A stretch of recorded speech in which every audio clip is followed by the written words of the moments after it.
1963-2013, les États-Unis commémorent cette année le 50e anniversaire de l'assassinat de John Fitzgerald Kennedy. En guise d'hommage, un musée, le Museum de Washington, retrace la vie du 35e président américain à travers des photos. Ces clichés ont pour la plupart été réalisés par le photographe officiel de Kennedy, Jack Lowe, et leur présentation relève du miracle. Tous les négatifs ont été perdus dans l'attentat du 11 septembre 2001 contre le World Trade Center, où ils avaient été stockés, précise une responsable du musée. Grâce aux technologies numériques, il a été possible d'en restaurer à partir des planches contact. Une partie de l'exposition est évidemment consacrée à l'assassinat de Kennedy le 22 novembre 1963.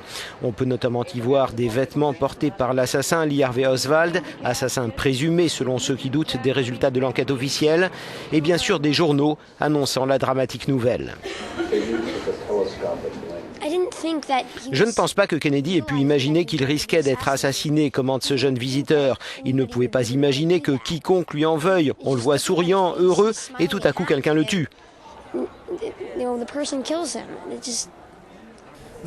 L'exposition relate Kennedy, l'homme, le mythe et son héritage, explique notre correspondant aux États-Unis, Stefan Grobe. Son assassinat a aussi ouvert une nouvelle ère de l'histoire de la télévision. Pour la première fois, des programmes ont été interrompus pour laisser la place à l'actualité. Stefan Grobe, Euronews, Washington.